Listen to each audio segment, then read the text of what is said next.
que vous êtes, les formations sanitaires, le personnel sanitaire et nous autres, nous sommes tous impliqués dans cette performance-là.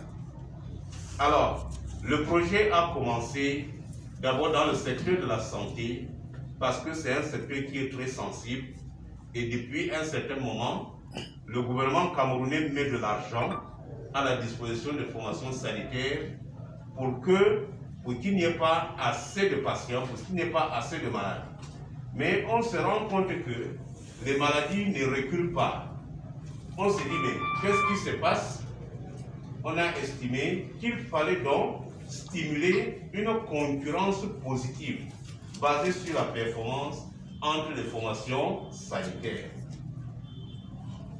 Parce qu'on s'est rendu compte également que parfois vous arrivez dans un hôpital, vous êtes allé vous soigner, mais déjà la qualité même de service rendu dans la formation sanitaire vous décourage d'y revenir encore. Soit vous y arrivez, et même les infrastructures ne sont plus pour moi pour pouvoir.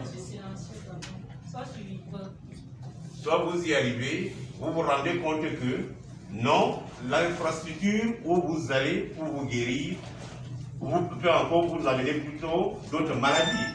Parce qu'il y a la sanité passive, il y a ceci, ainsi de suite, ainsi de suite.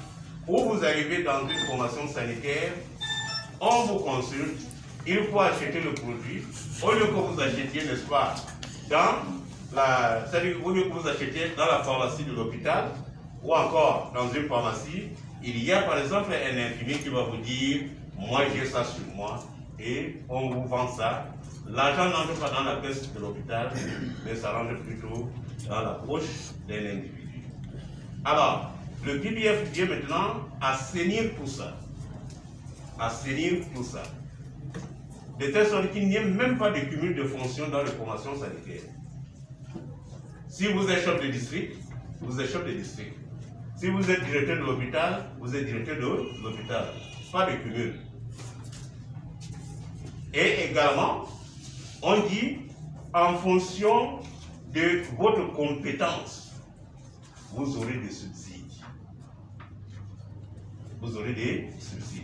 Ça fait que chacun se bat pour que voilà, ces prestations soient bonnes.